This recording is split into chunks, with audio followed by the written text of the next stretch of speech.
Bonjour et bienvenue à la première vidéo de notre série sur les questions essentielles dans le développement d'une orthographe.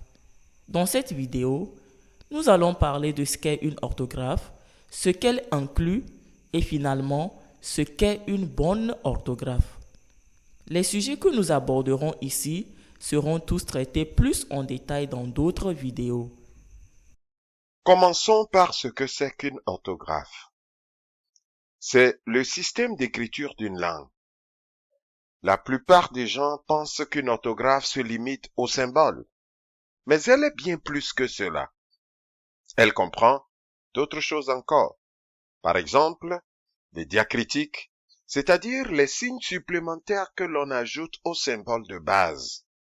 Toutes les langues n'en font pas usage, mais beaucoup le font. L'orthographe comprend également l'utilisation des majuscules. Quelles sont les règles d'utilisation des majuscules dans votre langue? Les usages peuvent varier d'une langue à une autre. Par exemple, l'allemand met en majuscule la première lettre de tous les noms, alors que le français ne le fait pas. L'anglais met en majuscule la première lettre des noms de langue, alors que le français ne le fait pas. Une orthographe comprend également la ponctuation. Point d'interrogation, d'exclamation, les guillemets, la virgule, les parenthèses et autres. Une orthographe comprend également des principes de formation des mots et de frontières des mots, c'est-à-dire quand coller les unités de sens et quand les séparer. Cela peut parfois faire une grande différence. Une chauve-souris n'est pas une souris qui est chauve. On peut aussi utiliser le trait d'union en bout de ligne pour couper en deux les mots qui devraient autrement être renvoyés à la ligne. Dans ce cas, le trait d'union sert à couper les mots en syllabes. Il y a donc tous ces ingrédients différents dans une orthographe. Et une proposition d'orthographe complète comprendra donc tous ces éléments. Une orthographe comporte plus de parties que je ne le pensais. Je sais qu'il peut y avoir des orthographes qui sont bonnes et d'autres qui ne sont pas très bonnes. Comment faire pour avoir une bonne orthographe?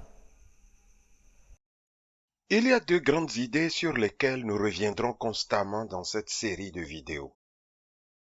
Une bonne orthographe doit être à la fois facile à utiliser et acceptable. La facilité d'utilisation signifie que les gens peuvent réellement la lire et qu'il n'y a rien dans l'orthographe qui les empêche de lire facilement et rien non plus qui les ralentit. L'acceptabilité de l'orthographe signifie que les gens veulent vraiment la lire. Il n'y a rien dans l'orthographe qui pourrait les offenser. Ok, voilà donc les grands principes. Je suis sûr qu'il y a beaucoup de détails dans cela.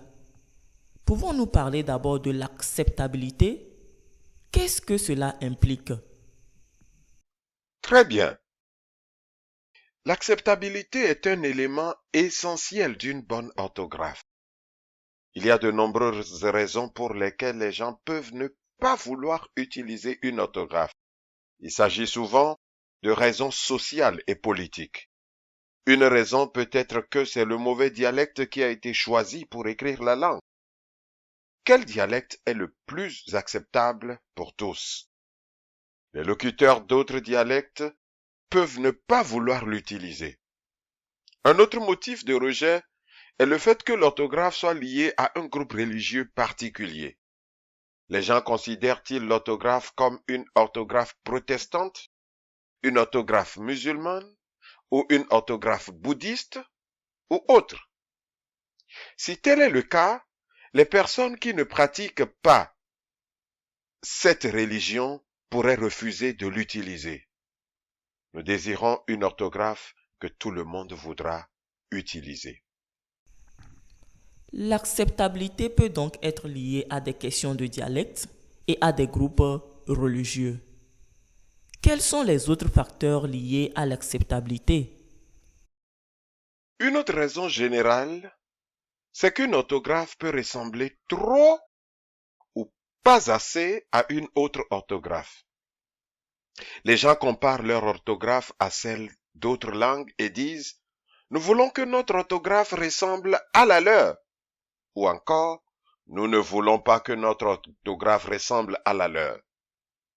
Si une langue voisine ou une langue nationale est admirée par la population locale, ou si elle jouit d'un certain prestige, les gens voudront peut-être que leur orthographe lui ressemble. S'ils n'admirent pas cette langue, ou si la langue est celle de leurs ennemis traditionnels, ils peuvent ne pas vouloir que leur orthographe ressemble à la sienne. Une orthographe représente aussi l'identité d'une communauté linguistique, comme un drapeau représente l'identité d'un pays. Parfois, un groupe linguistique voudra que son orthographe soit différente de celle des autres, simplement pour exprimer sa propre identité. Et je pense qu'il y a encore un autre problème à propos de l'acceptabilité, n'est-ce pas? Le dernier que je veux mentionner ici est celui de l'écriture. Dans certains endroits, on a le choix entre plusieurs écritures. Une écriture particulière peut avoir une signification particulière pour l'identité nationale, l'identité religieuse et parfois aussi pour des raisons pratiques. Si l'on choisit donc la mauvaise écriture, les gens pourraient ne pas vouloir l'utiliser et cela constituerait un obstacle. Pour toutes ces questions d'acceptabilité, nous devons discuter avec les parties prenantes concernées, c'est-à-dire les personnes qui sont intéressées par l'orthographe. Nous devons obtenir leur avis sur ces questions si nous voulons que les gens acceptent l'orthographe. Conclusion. Si pour une raison quelconque, une orthographe est inacceptable pour les gens, ils ne l'utiliseront pas, même si elle est parfaite sur le plan linguistique. Vous m'avez dit que l'autre grande question était la facilité d'utilisation. Pouvez-vous m'en dire plus à ce sujet? Facilité d'utilisation. Les gens peuvent-ils utiliser l'orthographe et la lire et l'écrire facilement? Plusieurs facteurs entrent en ligne de compte. Tout d'abord, une orthographe doit représenter toutes les différentes oppositions de sons. Si un son fait une différence de sens, on doit le représenter dans l'orthographe. Cela inclut les consonnes, par exemple la différence entre faire et vers, et les voyelles, la différence entre ra et ro. Le ton fait également une différence dans de nombreuses langues, comme dans le mot awo, qui signifie pintade, et awo, qui signifie trou dans un arbre dans la langue Igala du Nigeria. Parfois, d'autres caractéristiques sont aussi importantes. On doit également savoir où mettre les espaces entre les mots, où mettre les frontières de mots. Une langue non écrite n'est qu'un flux de sons passant par nos oreilles et souvent, on ne sait pas vraiment si c'est un mot ou deux. Cela peut parfois faire la différence. Les mots composés sont-ils divisés ou collés? L'orthographe du français n'est pas cohérente. Le mot chauve-souris est relié par un trait d'union et le mot fer à repasser est séparé par des espaces. Voici d'autres éléments à prendre en compte. Ce sont les pronoms comme nous, les marqueurs de temps comme l'imparfait en français, marchait, ou le passé composé, a marché. Certaines langues collent ces mots au verbe et d'autres non. Je comprends que ces points linguistiques sont importants pour la facilité d'utilisation. Il doit y avoir encore d'autres facteurs auxquels nous devons réfléchir. Sans aucun doute. Un autre facteur est l'apparence visuelle. Comment l'écriture se présente-t-elle réellement? Les gens peuvent être déroutés s'il y a trop de diacritiques ou d'autres éléments visuels qui rendent la lecture difficile. Un autre facteur de facilité d'utilisation est la technologie. Les gens peuvent-ils utiliser cette orthographe sur leur téléphone portable, en plus de l'écriture à la main? Peuvent-ils l'utiliser dans des programmes informatiques? Conclusion. Si une orthographe n'est pas facile à utiliser, alors les gens auront du mal à la lire. Parfois, ils devront lire le texte plusieurs fois pour comprendre ce qu'il signifie. Et la plupart des gens n'essayeront même pas. En réfléchissant à la facilité d'utilisation et à l'acceptabilité, est-ce qu'on ne peut pas dire que certains de ces facteurs pointent dans des directions opposées avec une difficulté supplémentaire à prendre des décisions?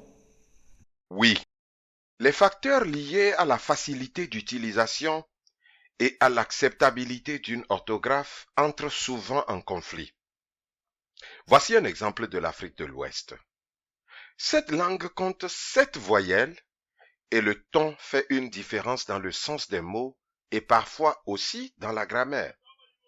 Par exemple, la différence entre vient et ne vient pas est uniquement une question de ton. Du point de vue de la facilité d'utilisation, l'orthographe devrait comporter 7 voyelles et marquer le ton.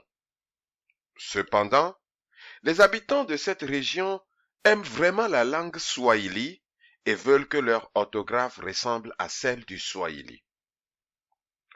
Or, le swahili a 5 voyelles et aucune marque de ton. Ainsi, selon le critère de la facilité d'utilisation, on dirait 7 voyelles et une marque de ton. Et d'après celui de l'acceptabilité, on dirait 5 voyelles et aucune marque de ton. Alors, qu'est-ce qu'on fait? Bonne question. Quoi faire? Il n'y a pas de réponse facile. On doit patienter, discuter avec les parties prenantes, négocier, faire des tests et attendre. Et parfois, il faut se contenter d'une orthographe qui n'est pas aussi bonne qu'elle pourrait l'être. Mais les locuteurs locaux doivent vraiment se l'approprier et l'accepter. Aujourd'hui, nous avons parlé de ce qu'est une orthographe et des facteurs qui contribuent à son utilisabilité et à son acceptabilité. Bon nombre des sujets dont nous avons brièvement parlé ici sont couverts plus en détail dans d'autres vidéos et nous espérons que vous les regarderez également.